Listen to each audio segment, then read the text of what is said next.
종편 떼찌 시즌2 20화 시작하겠습니다. 안녕하세요. 예, 저는 민원연에서 사무처장 맡고 있는 김원경입니다. 네, 민원연 활동가 이봉호입니다. 예, 오늘 저희 종편 떼찌니까 종편 이야기 하는 방송이잖아요. 근데 오늘 세월호 참사 4주기 기념으로 특별하게 지난 이야기 해보려고 합니다. 종편 이야기 안 하고요. 이 생각을 하게 된 것은요. 저희 민원연이 지난 화요일 날 토론회를 했어요. 민원연 포럼이라고 해서 보도 참사 이제는 끝나야 한다라는 주제로 방송사에서 네 분의 민실위원들이 나와서 자사의 세월호 보도에 대해서 이제 반성하고 재발 방지를 위해서 앞으로 어떤 일을 지금 해나갈 것이고 지금 어디까지 준비되었다라는 내용을 이제 말씀해 주시는 그런 시간이었거든요. 근데 그걸 제가 들으면서 느낀 거는 제가 사회를 보면서 이분들이 자기네 방송이 얼마나 나빴는지 잘 모르네? 그런 생각이 들었어요. 그 느낌이 있어요. 이분들은 정확하게 모른다. 알면 이렇게 말할 수 없다라는, 물론 그분들이 나쁘게 말하지는 않았어요. 근데 정말 미안해 한다는 느낌이 저한테 좀 덜 왔거든요.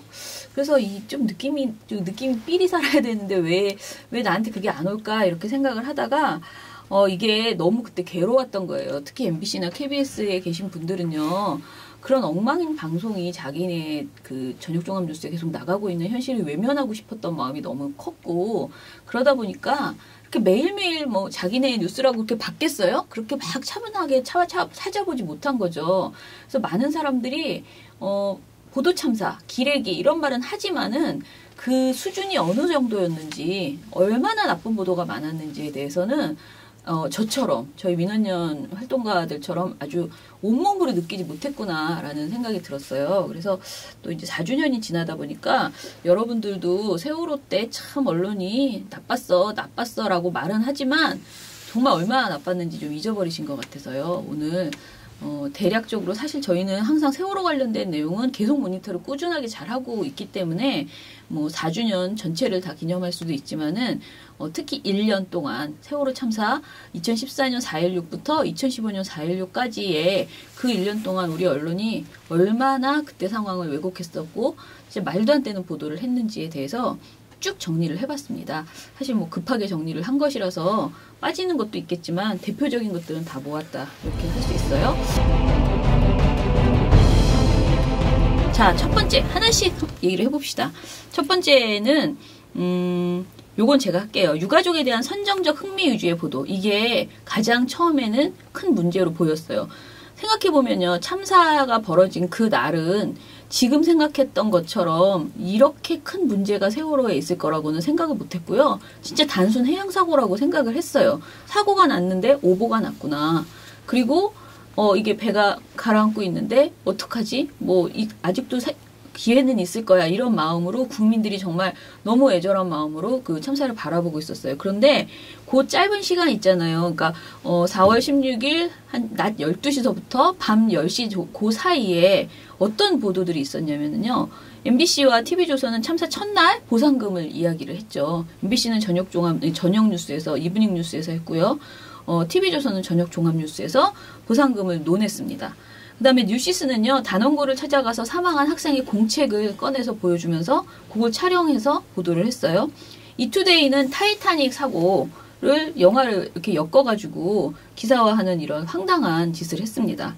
JTBC는 뉴스 특보 앵커가 구조된 학생에게 친구가 사망한 것을 알고 있냐? 라고 생각 없이 물어보는 이런 보도를 했고요.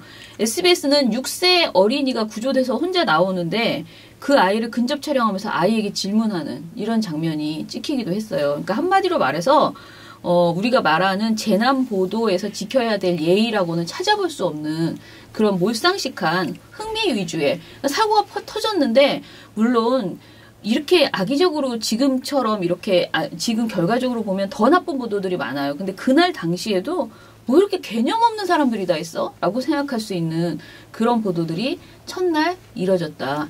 이 이야기를 먼저 드릴 수 있고요. 두 번째, 우리가 제일 나쁘다고 생각하는 게 사실은 전원구조 오보죠. 네. 요거에 대해서 좀 얘기해 주세요. 예, 다들 아시겠지만 전원구조 오보 세월호 참사 당일에 말 그대로 전원이 구조됐다는 말도 안 되는 오보였는데 기본적으로 이 전원구조 오보는 기자들의 저널리즘 정신이 얼마나 해이해져 있는지 또 도덕적으로 얼마나 해이해져 있는지 네. 보여주는 아주 대표적인 사례였죠. 사실 확인하지 않고 네. 정부가 불러주는데도 그대로 방송한다. 그대로 네. 보도한다. 네. 그리고 그런 어떤 패단이 그대로 드러난 사례였습니다. 그래서 대부분의 언론들이 이런 오보를 냈지만은 특히 이제 KBS, MBC, YTN 등 대표적인 방송사들이 네. 자막과 함께 반복적으로 오랜 시간 동안 이게 1시간을 넘어갑니다. 네, 이 전원구조 넘었어요. 오보가 네네. 1시간을 넘어가요. 예, 계속 냈던 거죠, 1시간 동안. 그래가지고 더 충격적이었죠. 이게요, 이제 MBC가 당시에 MBC 1시 거의 1시까지도 계속 횡설수설했거든요. 자기들 말로는 11시 한 20분쯤에 정정 보도를 냈다고 하는데 그 정정 보도 비슷한 정정이 아니고 막 횡설수설하는 보도가 나오는 와중에도 중간중간에 앵커가 전원구조 이야기를 대부분 구조됐다. 대부분 구조됐다는 식으로 이야기를 했어요. 근데 가장 충격적인 건 그때 당시에 4.16이잖아요. 근데 5월 13일에 전국 MBC 기자회에서 성명을 냅니다. 최악의 오보는 막을 수 있었습니다라는 성명이었는데요. 이게 목포 MBC 기자들이 그날 당일날 아침 11시에 사고 현장을 취재한 후에 지금 뭔가 틀리다. 이거는 분명히 중복집계가 됐을 거다. 전원구조일 수가 없다라고 보고를 했다는 거예요. 그런데 이것을 MBC 본부에서 묵살했었다. 이게 빠르게 11시에 바로 연락을 했을 때 지금 뭐가 아니에요. 왜냐면 배에서 살아난 아이들이 없잖아요. 나온 애들이. 근데 무슨 전원구조예요. 그러니까 아니다라고 현장에 가 있던 그 목포 지역의 MBC 기자들은 분명히 이야기를 했는데 이것을 무시하고 중앙재난대책본부의 발표를 계속 그대로 받아 썼던 이것도 굉장히 밝혀내야 되는 문제예요, 사실은. 왜냐면은, 아무리 뭐, 안전본부고 뭔고 정부 발표가 있어도요, 상식적으로 전원이 구조되려면 살아남은 사람이 있어야 되잖아요. 병원이든 어디든 가 있어야 되잖아요. 근데 현장에서 그런 사람을 못 찾고 있는데, 어떻게 그것을 가지고 무조건 받아쓰기를 할 수가 있어요. 말이 안 되죠. 그래서 사실 데스크도 문제지만은 네. 현장 기자들이 얼마나 해이해져 있는지를 보여주는 사례예요. 네. 확인하려 하지 않았다는 거예요. 전원구조. 그러니까 MBC는 확인했다는 거예요. MBC는 확인했죠. 목포 MBC 기자들이 확인을 했는데 서울 데스킹에서 이제 그 우리가 묵살이 된 지금 거죠. 말하는 박상우 전국부장 이 사람이 묵살했다는 거예요. 그분이 대표적으로 이제 주범이죠. 네. 주범이에요. 그러니까 이런 것들을 확실히 밝혀내야 된다라고 생각을 하고요. 자, 그러면 제가 지금 2개 얘기했잖아요. 흥미 위주의 보도가 있었다. 그다음에 전원구조 오보가 있었다. 그리고 정말 가장 심각했던 건 이거죠. 정부 당시 박근혜 정부가 진행했던 수색 작업 및 구조 활동이 아주 정상적으로 또는 적극적으로 잘 이루어지고 있다는 식으로 그렇죠. 과장해서 보도한 이 거짓말을 정말 믿었어요. 한 이틀 동안 아니 어떻게 사람이 그렇게 잠수부가 많이 들어가고 그런다는데 시신 하나도 안 나올 수가 있어라고 생각하면서 엄청 한 진짜 그래서 그 처장님 말씀하신 이틀 동안 16일부터 17일까지 많은 시민들은 배 안에 아직 살아있다고 믿었죠. 그렇죠. 우리 그런 보도들도 실제로 많았어요. 뭐 공기가 에어포켓이었죠. 전부 거짓말인 게 지금이야 우리가 알고 있지만 이게 이제 가장 나빴던 게 기자들도 기자들이지만 사실 정부의 책임도 당시 박근혜 정부의 책임도 우리가 말하지 않을 수가 없습니다. 이때 당시에 유가족들은 현장을 보면서 정말 오해를 하고 있었습니다. 그쵸. 지금에서야 우리가 공기에 대해서 알고 있는 몇몇 유가족 영상들을 보면 지금 현장에 아무도 구조 활동을 하고 있지 않다고 울부짖는 영상들을 우리가 볼 수 있습니다. 이게 그러니까 저는 그 어떤 보도보다도 가장 큰 인권 침해였고 사람을 죽인 거잖아요. 어떻게 이런 거짓말 대대적 수색 작업이 벌어진다는 구조를 하지 않은 것이에요. 못하는 게 아니라. 사실은 그게 이제 2번째 날쯤 됐을 때 저도 뉴스 특보를 그냥 아무 생각 없이 틀어놓고 일을 하고 있었는데 텔레비전에서 생방송 중에 막 쌍욕이 나간 거예요. KBS입니다. 아침에. 왜 구조 안 하는데 구조한다고 거짓말해? 막 그러면서 그 리포터한테 엄청나게 욕을 하는 그런 목소리가 나가서 저는 정말 깜짝 놀랐고요. 많은 분들이 봤어요. 저도 봤습니다. 그래서 도대체 지금 거짓말하고 있는 거야? 라고 하면서 이제 했는데 사실은 4월 17일에 뉴스타파가 이미 말을 했어요. 그러니까 지금 아무 구조 활동도 벌이지 않고 있다라는 내용을 뉴스타파가 보도를 하기 시작했습니다. 그러니까 현장에 간 사람들은 그렇게 보이는 걸 어떻게 당연히 보도하는 거죠. 정부의 실종자 수색과 구조 작업이 제대로 이루어지지 않자 분노가 터져나옵니다. 17일 0시 30분부터 선박 내부 구조 작업을 재개했다는 정부 발표와는 달리 실제는 구조대의 선내 진입이 이루어지지 않았다는 겁니다. 방해하지 말고 그 사람들 들어가겠다는 당신들이 말리고 있다며 지금. 누가 말리면 안 되죠. 학부모들이 지금 그렇게 얘기를 해, 양반아. 지금 알았어. 지금 그러면 안 들어가고 있는 거죠? 구조대는 배달밖에 없고 지금 뭐 아무도 유니티나 무슨 저 해경 잠수부나 아무도 없대는데 어떻게 된 거예요? 뭐야 산소 뭐 아까 한다는 거 뭐였어요? 아니 지금 뭐 하는 거야 지금? 아무도 안 하고 있네. 지금 또 이거 지금 몇 시입니까? 지금 1시간 넘게 흘렀네. 또 말장난하는 거? 저거만 넣어달라고, 산소 좀 넣어달라고 그렇게 해도 넣어주지도 않고 어제 저녁부터 해달라고 해도 넣어주지도 않고. 연합뉴스 보면은 지금 0시 30분에 뭐 수색 재개였다고 하는데 현장에 우리 학부모 가 있는 분 중에서는 수색 안 하고 있습니다. 수색을 하나도 안 하고 있대. 연합 그 언론 플레이는 다 하면서 국민들한테는 뭐 다 이렇게 하고 있다고 하면서 지금 전혀 이루어지지도 않고 있어요. 그럼 왜 이 사람들은 이렇게 육해공, 총동원 뭐 입체 수색, 뭐 헬기의 함정의 어선까지 이래가지고 뭐 혼신의 구조를 하고 있다 이런 식의 보도를 이런 거짓말을 쏟아내가지고 사실은 현장을 어떻게 보면은 그때 당시에 적극적으로 해경이 이상하다라는 이야기를 언론이 막 했으면요 한 명이라도 구하려고 더 나서지 않았겠어요? 근데 이거를 그냥 침묵하고 넘어간 거죠. 이때도 참 마음이 아팠던 거는 역시나 파급력이 크고 가장 잘 알려진 지상파 3사가 그렇죠. 아 정말 열심히 종일 뉴스 특보에서 정말 열심히 보도를 했고 또 MBC는 말할 것도 없고요. 네. 뭐 이 사례가 나왔으니까 저희가 말씀드리지 않을 수 없는 게 바로 KBS 김시군 보도국장에게 가해졌던 박근혜 네. 정부 이정현 홍보수석의 외압이 네. 바로 이 보도와 관련해서 펼쳐졌던 그렇죠. 겁니다. 네. KBS가 근데 딱 한 번 해경을 비판했더니 네. 딱 한 번 비판했더니 바로 홍보수석이 이정현 네, 네. 의원이 바로 전화를 해가지고 이렇게 하면 어떡하냐고 아주 그냥 난리 부르스로 쳤죠. 네. 해경이 잘못한 것처럼 그런 식으로 몰아가고 이런 식으로 지금 국가가 어렵고 큰 나라가 어려운데 지금 이 시점에서 그렇게 이 해경하고 정부를 이거 두드려 패야지 그게 맞습니까? 아니, 지금 그런 식으로 9시 뉴스에 다른 데는 아니고 말이에요. 이 앞에 뉴스에다가 지금 해경이 잘못한 것처럼 그런 식으로 내고 있잖아요. 아니 이렇게 진짜 이런 식으로 전부 다 나서서 방송 이런 식으로 약간 해경이 지금 밟아놓으면은 어떻게 하겠냐고요. 그때 김시군 보도국장의 말이 참 우리만큼 잘하는 데가 어디 있습니까? 그래도 우리가 그렇게 보도해준 데가 우리밖에 더 있습니까라고 이 말하는 부분에서 솔직히 우리만큼 많이 도와준 데가 어디 있습니까, 솔직히. 정말 할 말이 없습니다. 진짜 근데 그 생각해보세요. 그 상황이 아이들이 막 이제 다 그렇게 우리는 막 희망을 걸고 막 기다리고 있던 그 상황에서 그런 전화를 오고 갔다는 그걸 생각하면 진짜 억장이 무너지는 일이죠. 우리가 이거는 저희가 물론 일상을 살다 보면 잊고 살게 되지만 이게 다시 한번 이렇게 보면요. 정말 이 울분을 잊을 수가 없습니다. 자, 그럼 네 번째로는요. 우리 명예 불명예 전당에 올라가야 될 내용. 예, 간단하게 하겠습니다. 이거는 한마디로 MBC의 슬픔과 분노를 넘어서야라는 박상우 전국부장의 리포트. 진짜 최악의 나쁜 보도죠. 유가족을 모독했죠. 모욕하고 심지어는 유가족을 모욕한 수준을 넘어서 비방했죠. 네, 비난했어요. 그러니까 왜 중국인들은 애국심이 넘쳐나고 일본인들은 평정심을 그렇게 잘 유지하는데 우리는 총리에게 무릎 꿇고 형아대로 행진하고 그 다음에 그렇게 빨리 구해지 못한다고 그 잠수부들을 독촉했느냐라고 하면서 당신들이 그래서 잠수부가 돌아가신 거다. 그러니까 마치 이때 당시에 잠수부가 한 분이 실제로 돌아가셨는데 마치 유가족의 책임 때문에 돌아가신 것처럼 묘사를 했던 거죠. 우리 조급증이 이렇게 한 것이다라고 이렇게 이야기를 했죠. 진짜 나쁜 보도입니다. MBC에 의하면 지금 이 박상우 전국부장은 대기발령 상태라고 했었나요? 그러고 있었어요. 자, 그 다음에 다섯 번째로 이것도 워낙 많기 때문에 제가 좀 합쳐봤는데요.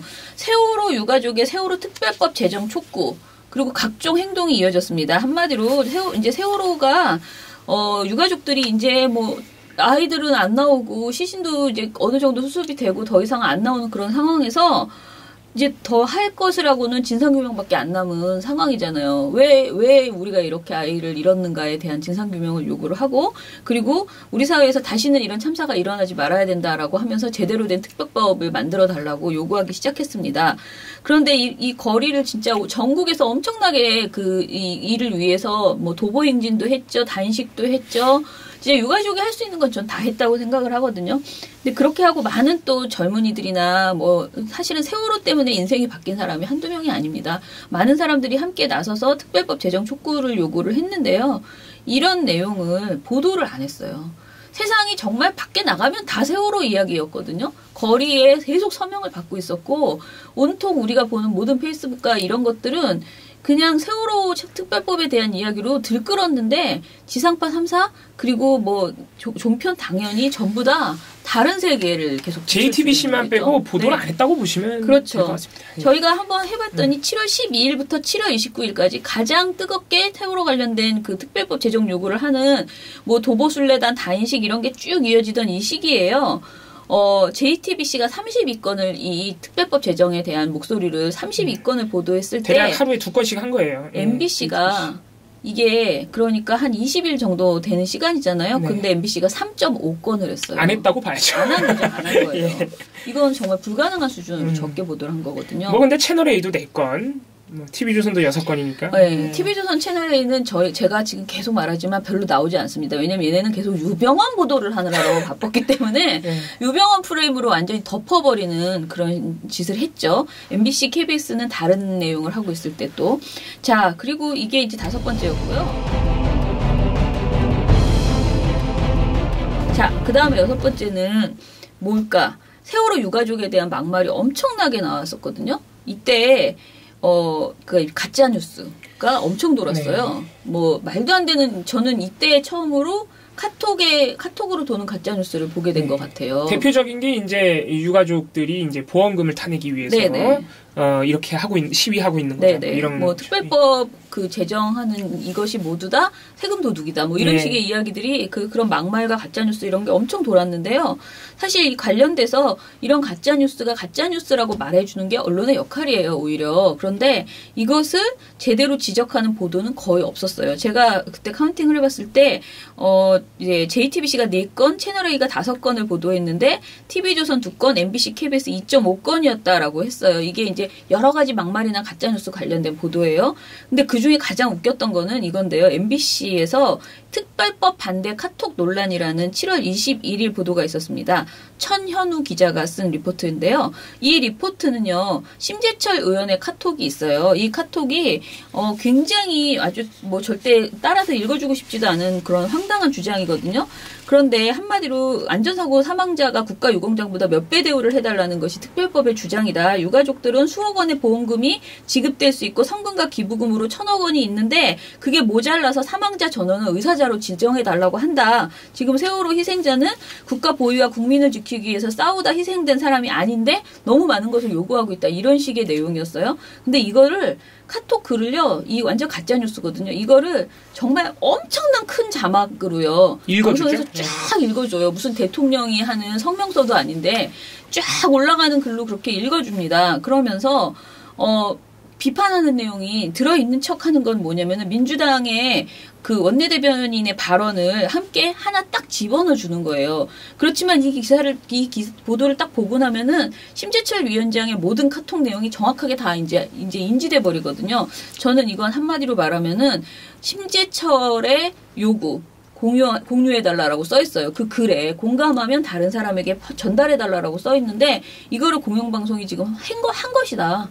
심재철 카톡을 전국에 공영방송을 통해서 다 쏴버린 그런 셈이죠. 정말 악질적인 그 슬픔을 넘어가 박상호 부장만큼 나쁜 보도였다라고 생각이 듭니다. 그 다음에 7번째.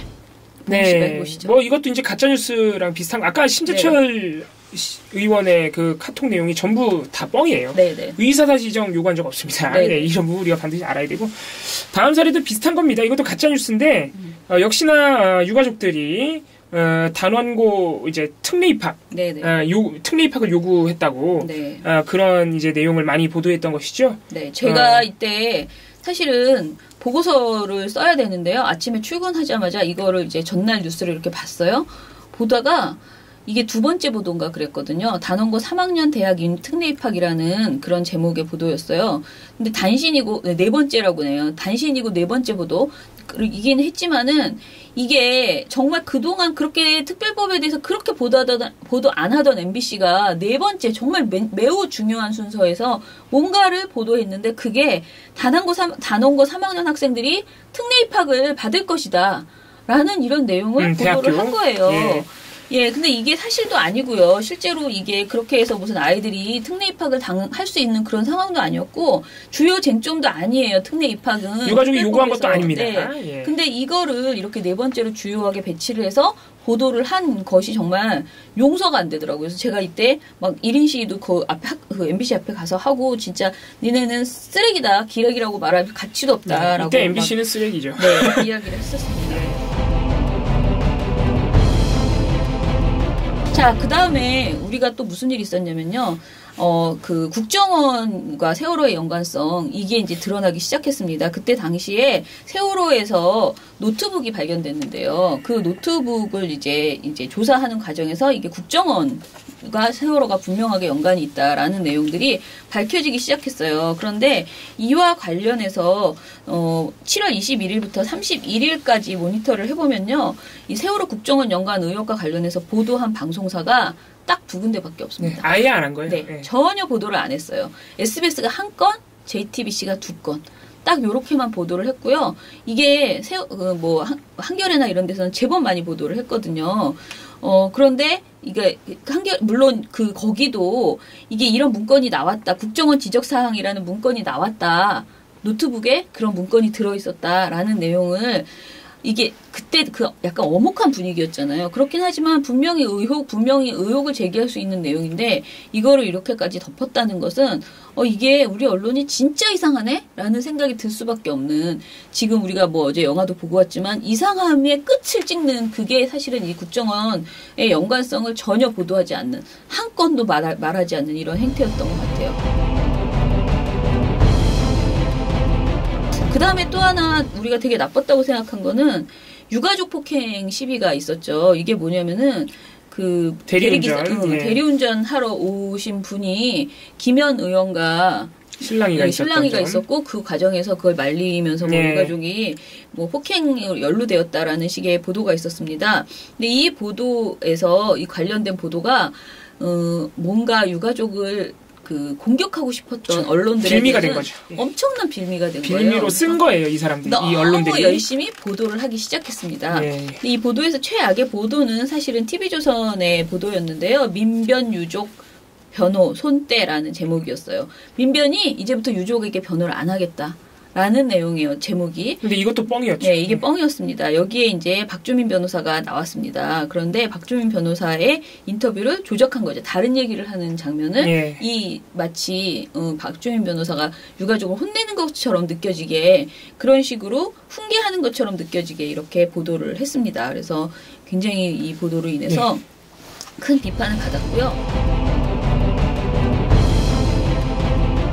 이거 말고 하나 제가 더 이야기하고 싶었던 것은 그거예요. KBS에서 세월호 유가족 추가 조사 범서방파 조직원들 검거라는 9월 21일 보도가 있었어요. 이게 김현 의원 얘기는 위에서 두 줄 해요. 두 줄 얘기하고 그다음에 범서방파 조직원들 검거했다는 이런 내용의 이 두 개를 묶어가지고 한 보도를 보도를 해요. 근데 이거 한번 보세요. 딱 보면 그냥 이거 화면으로 보면은 정말 황당한 보도입니다. 진짜. 폭행 혐의를 받고 있는 세월호 유가족 가운데 일부가 경찰 조사를 더 받게 됐습니다. 또 국내 3대 폭력 조직에 포함되는 범서방파 조직원들이 검거됐습니다. 신지혜 기자입니다. 서울 영등포경찰서는 폭행 혐의로 입건된 유가족 가운데 혐의를 대부분 부인하고 있는 김형기 전 수석 부위원장 등 3명을 조만간 다시 소환할 방침이라고 밝혔습니다. 경찰은 유가족과 신고자를 대질 조사하는 방안도 검토 중입니다. 경찰은 또 폭행 현장에 함께 있었던 새정치민주연합 김현 의원에게 참고인 신분으로 오는 24일 출석해달라고 통보했습니다. 건장한 최고의 남성들, 90년대 국내 최대 폭력 조직이었던 범서방파 조직원들입니다.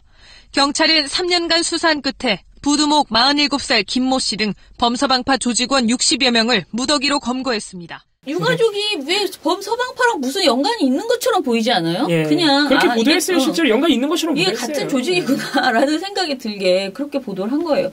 진짜 이건 사람이 아니고 뭐가 미치지 않고서는 뇌들이 다 어떻게 됐던 것 같다는 생각이 정말 드는 거예요. 왜 이렇게까지 보도를 했을까? 네, 만약에 특별한 의도가 없이 이렇게 보도했다 그러면은 이거 진짜 언론인 자격이 없는. 그렇죠. 정말 상식에 어긋나고 진짜 지나가는 개한테 뉴스 하라 그래도 이거보단 잘할 겁니다. 네, 그러니까요.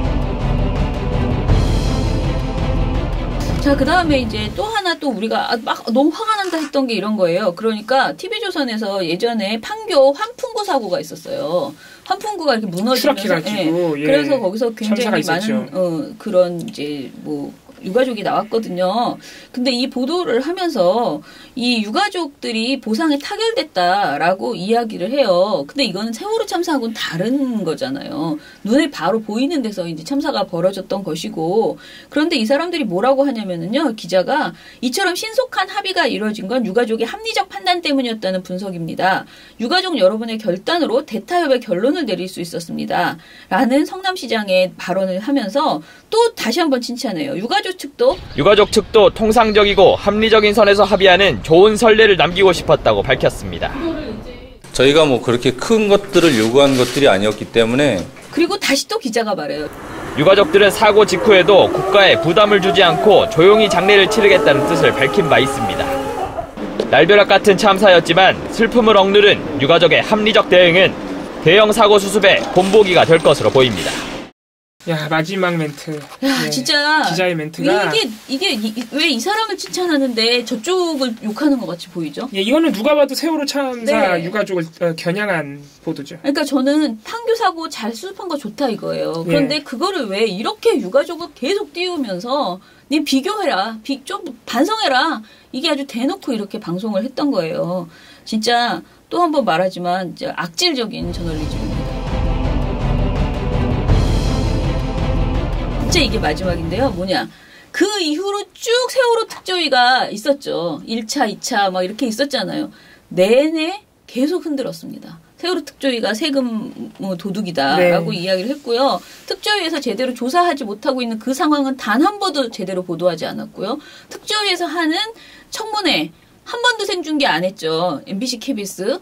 이런 중요한 내용들은 오히려 보도하지 않고 그들을 비판하는 내용은 엄청나게 보도하고. 네, 세금 도둑도 엄청 보도했어요. 네. 그리고 뭐 특조위 무슨 회의 중에 특조위원이 박 대통령을 비난하는 것에 뭐 박수를 쳤다나? 그러면서 그거를 가지고 막 거의 사람을 죽이다시피 그것도 MBC였는데 그것도 악의적인 가짜뉴스죠. 네, 가짜뉴스라고. 영상을 이렇게 잘라붙여가지고.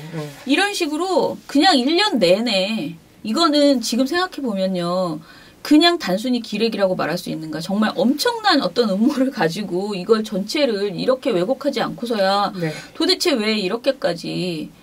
그러니까 지시를 받지 않고서 이렇게 보도할 수 있을까 싶은 의혹이 들 수밖에 없는 거죠. 네, 정말 나빴습니다. 그래서 저희가 이제 다시 이렇게 한번 되돌아보면은 진짜 나쁜 보도가 사실 오늘 시간이 얼마 없으니까 제가 되게 많이 줄인 거거든요. 근데 정말 많았습니다. 그래서 저는 잊지 않고 이게 지워지거나 이렇게 되지 않고 오늘이라도 이 방송을 통해서라도 한번 딱 묶어서 조금 길어도 여러분들이 한번 듣고 가셨으면 좋겠다라는 생각이 듭니다. 그래서 오늘 방송은 제가 이런 말 잘 하지 않지만은 방송 보시고요. 많이 공유를 해주시고 친구들에게도 전해주시고 내가 4.16을 추모하는 또 하나의 방식으로 이거를 비판하고 그리고 언론을 바꿔나가는 그래야 우리가 사실은 이런 참사가 다시는 나오지 않는다고 생각하거든요.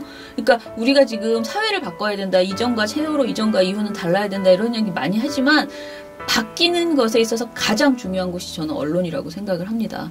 언론이 정신 차리고 그때 제대로 했더라면 이렇게 되지는 않았을 거라고 생각을 하고요. 그래서 여러분들도 4.16을 기념하는 그런 여러 가지 뭐 집회도 가시고 여러 가지 생각하시겠지만은 이 방송 보시고 다시 한번 공유해 주시고 그리고 언론에 대한 감시 게을리하지 않는 그런 모습으로 우리 4.16을 보냈으면 좋겠습니다.